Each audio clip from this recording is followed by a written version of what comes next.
এইটো এটা খুব ভাল অনুভৱ যে আমাৰ গণতন্ত্ৰ খুব ভালকৈ আমাৰ দেশখনত চলি আছে।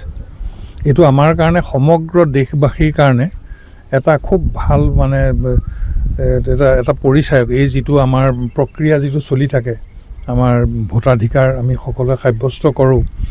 গণতন্ত্ৰৰ মূল ভেটি আমাৰ হৈছে ভোটাধিকাৰ, মানে ৰাইজৰ মতামত। আৰু এইবাৰ ভাবিছোঁ তিতাবৰত যিটো হ'ল, তিতাবৰৰ যিটো ইলেকশ্যন আমাৰ, এই ইলেকশ্যনটো গতানুগতিক ইলেকশ্যন নহয়। এইবাৰ সমগ্ৰ ৰাইজে মানে দলীয় সিদ্ধান্তক প্ৰত্যাহ্বান জনাই তেওঁলোকে একত্ৰিত হৈ ৰাইজ থিয় দিলে।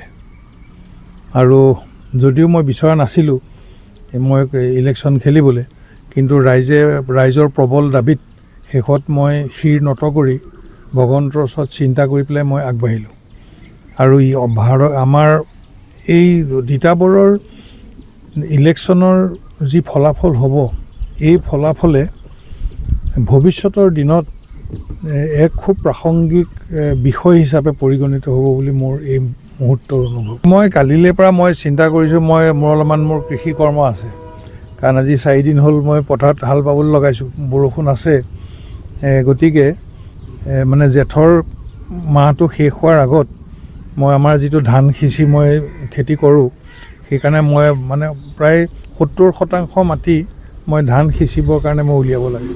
গতিকে এই দিনকেইটাত মই সেই কৰ্মত মই অকণমান নিয়োজিত হ'ম।